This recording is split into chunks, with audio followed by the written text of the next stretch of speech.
With the Giulia on its way to dealers in the coming months, Alfa Romeo's third current model for the US market is close behind.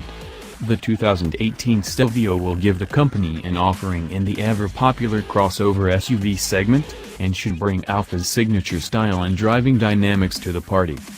On paper, the Stelvio seems capable of delivering on classic Alfa fun.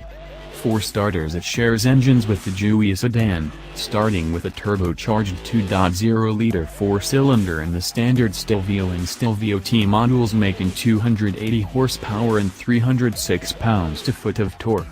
Alfa will offer a quadrifoglio model as well, which has the same twin-turbocharged 2.9-liter V6 as the Giulia quadrifoglio that pumps out 505 horsepower and 443 pounds-to-foot of torque.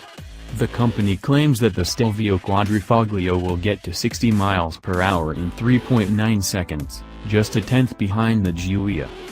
Regardless of trim level, every Stelvio sends power through an 8-speed automatic transmission connected to Alfa's Q4 all-wheel drive system.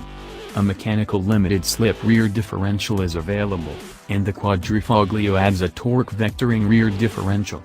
The drivetrain propels an aluminum-intensive chassis. The doors, fenders, front and rear frame assemblies, and various suspension components are all made of the lighter-weight metal, contributing to a near 50-50 weight distribution front and rear.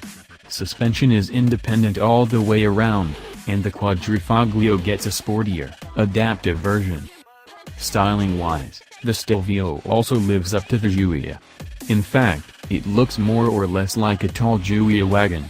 The front fascia is roughly the same, just with a taller center grille and slightly more swept-back lower sides. The slope of the nose is much less raked, too. The character lines along the flanks and even the rear bumper are all very similar to the Giulia quadrifoglio. The one part that isn't as successful, though, is the tail end.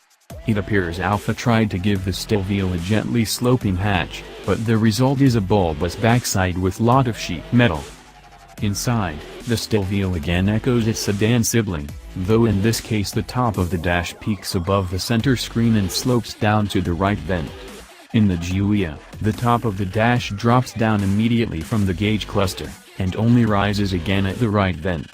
Speaking of gauges, the Stelvio features a 7-inch screen nestled between the tach and speedometer, the latter reading up to 200 miles per hour in the quadrifoglio.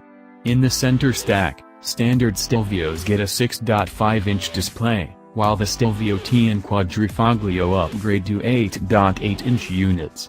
The T also adds real wood trim.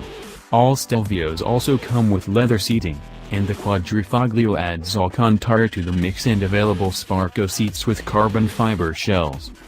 Alfa didn't reveal when the Stelvio will arrive at dealers, nor did it give an estimate for pricing. But we hope it won't take quite as long to show up as the Giulia, for a couple of reasons. 1, it could be a big money maker for Alfa. 2, if it delivers on a fraction of the enjoyment of the Giulia, we want to drive it as soon as possible.